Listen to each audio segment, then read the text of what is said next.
Have you ever wondered why you always feel like you're the one being shaped while everyone else moves freely? You act with kindness. You offer understanding. You try to be patient, forgiving, composed. But no one seems to notice. Or worse, they notice only enough to use it against you. They ask for your time, your empathy, your energy. They never ask what it costs you to give it. And you give anyway. Not because you're weak, but because you don't know who you are without this quiet submission. This mask of composure that keeps you safe from something much darker. The fear of being rejected for who you really are. You weren't born this way. You were taught, quietly, strategically, repeatedly. Taught that love must be earned, that being good means being agreeable, that your worth is measured by how much you can endure without protest. So now, when someone manipulates your emotions, you don't even call it that. You call it love. You call it compromise. You call it your role. And in doing so, you become the perfect subject, docile, intuitive, compliant. Not because someone is overtly controlling you, but because you've made yourself easy to control. Carl Jung once said, "The most terrifying thing is to accept oneself completely." Maybe that's why you're still here. Because to break free from manipulation is not about confronting others. It's about confronting the parts of yourself that allowed it. And that is terrifying. But not as terrifying as continuing to live like this. Half visible, half true, half alive. So I'll ask you only once. What if everything they've ever used against you was something you handed them first? The mirror that deforms.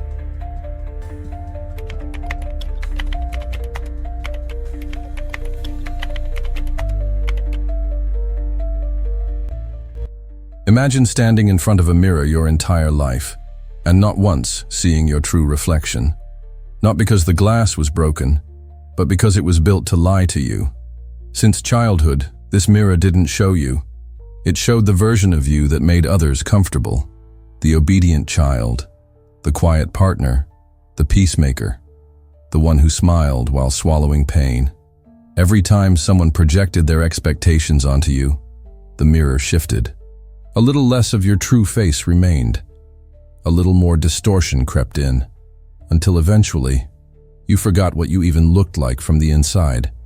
This is the first silent violence of psychological manipulation. Identity erosion. No shouting, no chains. Just reflection after reflection, reshaped by others' needs, until the only person you saw was the one they wanted you to be. And here lies the trap. You trusted those reflections. You thought the approval meant alignment.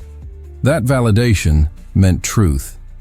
But validation is often the most elegant form of control, because once you depend on it, once your sense of self is tied to the mirror, they don't have to force you to act a certain way. You do it to yourself. You become your own jailer, guarding a version of yourself that doesn't even belong to you. Carl Jung spoke of the persona, the mask we wear to survive in society. He warned that when we become the mask, we lose access to the soul behind it. And in this distortion, others find their leverage. They learn how to tilt the mirror just slightly, a compliment here, a silence there, a subtle disapproval that echoes in you for days. They don't need to scream to control you. All they need to do is threaten your reflection. And because you've never seen your real face, you panic, you comply, you reshape yourself again. So the real question is not, who is manipulating me? The real question is, what part of me is still clinging to this mirror, hoping it will finally tell the truth? The illusion of control, when the self isn't you.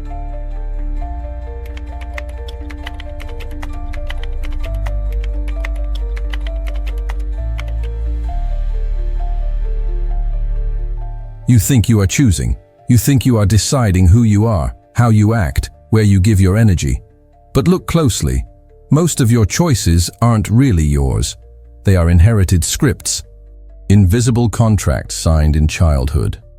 Patterns carved into you before you even knew you had a voice. You were taught to be likable, to not upset, to keep the peace. You learned that love had conditions, that safety came when you were easy to understand, easy to predict. So now, as an adult, you move through the world following these same blueprints. You shape your identity not from the inside out, but from the outside in. And what feels like control is just reflex, automatic, predictable. A person wired not for truth, but for adaptation. You smile when you're hurt. You nod when you want to scream. You give when you're empty. Because something inside you whispers, if I stop playing the role, I'll stop being needed. Carl Jung said, the privilege of a lifetime is to become who you truly are. But that privilege comes with a price. And the price is the death of the false self. The version of you that survives by pleasing, by adjusting, by staying small. You see, manipulation doesn't always come from others. The most consistent manipulator is often the voice within, the one that tells you to be quiet, to apologize, to not make things worse. It sounds like caution, but it's actually fear.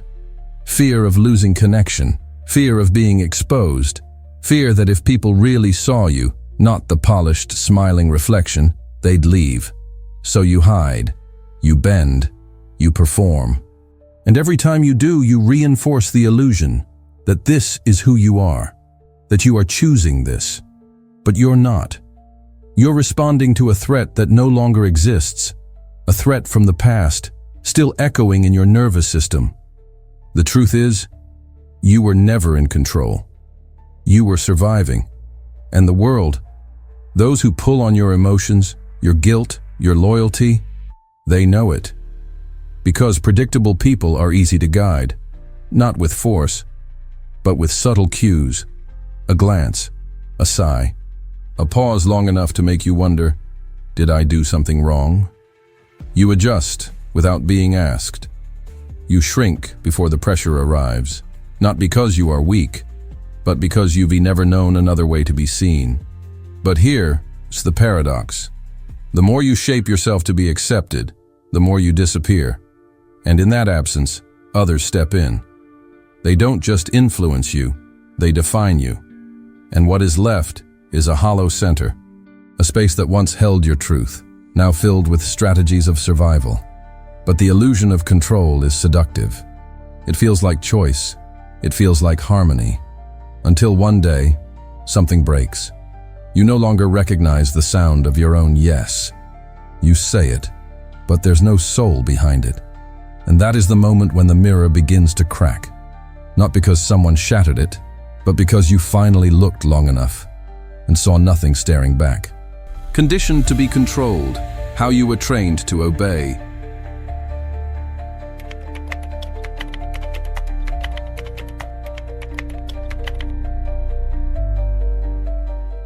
This didn't start in your adult relationships. It began in the quiet rooms of your childhood, in the spaces where love was never just love.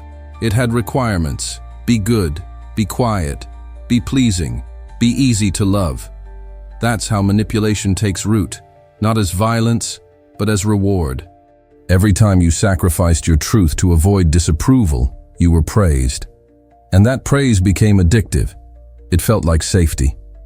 So you learned to associate surrender with affection, obedience with belonging, discomfort with failure. You were trained, not maliciously perhaps, but systematically. Every time you cried and were told, don't be dramatic. Every time you said no and were punished for it. Every time you expressed a boundary and were labeled difficult, a lesson was carved into you. If I want to be accepted, I must disappear. So you disappeared. You tucked away the anger, the defiance, the instincts. You wore smiles over your confusion. You learned to decode the needs of others before they even asked. And this made you good. But in being good, you were also becoming controllable. Because those who abandon themselves early become experts in adaptation. They can adjust to anyone, fit into any role, be who you need them to be. But here's the secret no one told you. Those who adapt too well become invisible to themselves. And invisible people are easy to manipulate, not because they are naive, but because they crave connection more than truth. They don't want to be right. They want to be wanted. They don't want power. They want permission to exist. And so, when someone walks into your life offering even a hint of love, approval, attention, you shape yourself around them like clay. You soften your voice. You question your instincts. You let go of your needs. Not out of love, out of terror. The terror of being seen as too much, or worse, not enough. Carl Jung understood this deeply. He said, "The greatest tragedy of the soul is to live a life that is not your own." But that's exactly what you've been doing. You've become a character, written by other people's fears, desires, and expectations. And every time someone manipulates you now, with guilt, with silence, with affection laced with control, it works.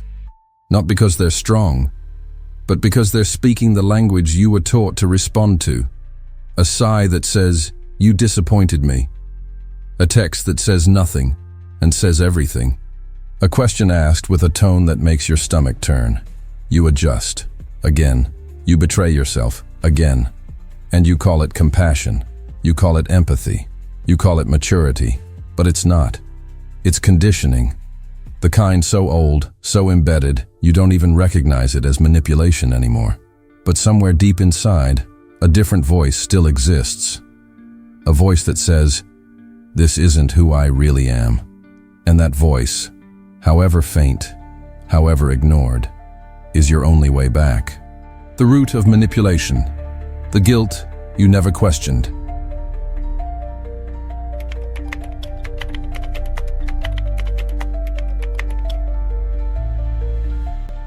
There is a moment, quiet and invisible, when someone manipulates you, and you help them do it. Not because you're unaware, not because you're weak, but because deep inside, there's a guilt you've never confronted. A guilt that says, "I don't deserve to take up space unless I'm useful." And that's the hidden contract. That's the unspoken agreement you carry into every room, every conversation, every relationship. You don't wait to be asked. You anticipate. You don't check if something feels right. You ask if it will upset them. You don't move freely. You calculate how your truth might disturb the peace. And when someone takes advantage of you, you don't get angry. You get ashamed. Ashamed that you let it happen. Ashamed that maybe, deep down, you deserved it. That is the most corrosive form of self-manipulation, when you become the punisher and the punished. You silence yourself before anyone else needs to. You lower your voice so no one has to ask. You say yes while screaming no on the inside, and then smile so well that even you believe it. But guilt doesn't mean you've done something wrong. It means you're carrying a belief that was never yours to begin with. Maybe someone taught you that being loved meant being needed. That value meant sacrifice. That silence meant strength. So now, when you feel the urge to draw a boundary, guilt rises. Not because the boundary is wrong, but because your entire identity has been built around not having any. You've been trained to feel bad for protecting yourself, to flinch at the idea of saying no without justification, to apologize for existing in your full weight. Carl Jung once said, "Shame is a soul-eating emotion," and it is. Because while fear paralyzes you, guilt reprograms you. It makes you rewrite reality until you become the villain for simply wanting to be whole. So when others manipulate you, with tears, with silence, with cold withdrawal, you fold. Not because you believe them, but because you believe you owe them. Love, energy, clarity, yourself. But here's a truth that guilt cannot survive. You owe no one the version of you that costs your peace. And the day you begin to see that is the day their power starts to slip. Not because they changed, but because you stopped being the one handing them the script. The shadow as an invisible accomplice.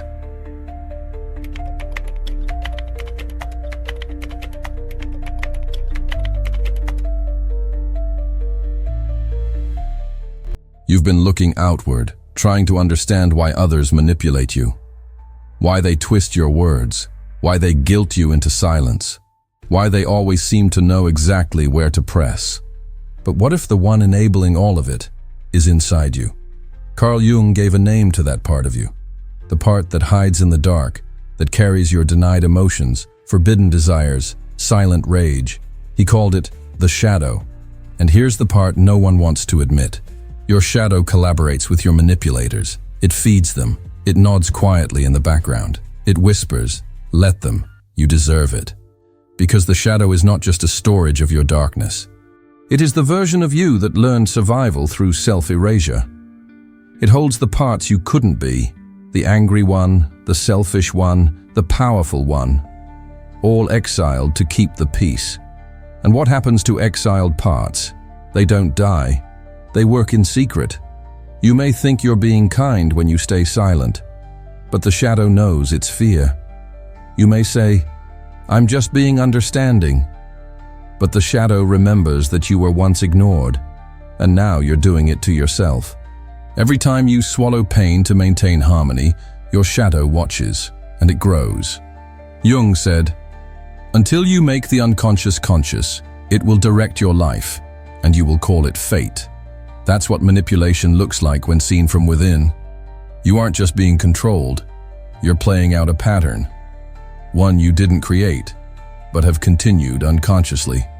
You attract those who fit your unspoken roles. People who confirm what your shadow already believes. That you must sacrifice to be loved. That your needs are dangerous. That silence is safety. This is why the same dynamics repeat. Different faces, same outcome. Because it's not about them. It's about the parts of you you've never confronted. That's the horror and the hope. You are both prisoner and warden. You keep looking for others to respect you. But how could they, if you're still punishing yourself for existing? The shadow doesn't want to destroy you. It wants to be seen. It wants integration. But integration is terrifying, because it means admitting you're not just the victim. You're also the one who disappeared so quietly no one noticed. And that is where manipulation becomes almost spiritual in nature. It's not just social. It's not just emotional. It's existential. It reveals where you've abandoned yourself and where you've outsourced your worth to those who never earned it. But here's the paradox Jung understood. What you repress controls you. What you face becomes power.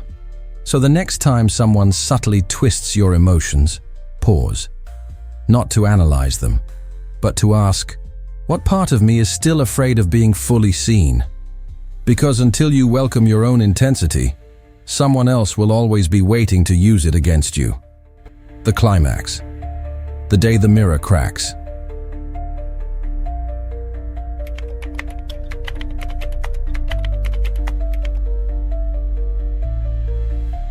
It doesn't happen with a scream. It doesn't happen in a dramatic confrontation. Sometimes the moment of awakening comes in silence. A silence so complete it feels like a rupture. You're sitting across from someone who always knew how to pull your strings. They say something. A sigh. A veiled accusation. A well-placed silence. And for the first time, you don't react. You don't rush to explain. You don't lean into comfort. You don't shape yourself to soothe their discomfort. You simply sit with it. And in that moment, something ancient inside you breaks. Not your spirit, but the illusion. The mirror cracks. The one you spent your whole life polishing. The one that reflected not who you were, but who you thought you had to be. Crack. The role you've played, the helpful one, the forgiving one, the strong one, starts to slip. You don't panic. You exhale. Because for the first time, you're not trying to be understood. You're not trying to be liked. You're simply being raw, still, unapologetically uncertain. And the person across from you, they shift. Not because you told them anything, but because their power depended on your reaction. And now, you've given them none. Carl Jung said, "The greatest burden a child must bear is the unlived life of the parent. But perhaps the greatest burden of an adult is the unspoken performance they've accepted as their only form of love. This is the moment you lay it down, not out of rage, not as rebellion, but as release. Because silence, when it's not rooted in fear, is not submission, it's sovereignty. You don't need to win the argument. You don't even need to speak. You've already won. the moment you stopped trying to be who they needed you to be. That is when manipulation fails, when the old reflections lose their power, when the mirror stops being a prison and becomes a window, a way out, not into someone else's truth, but into your own. The radical choice to disintegrate and begin again.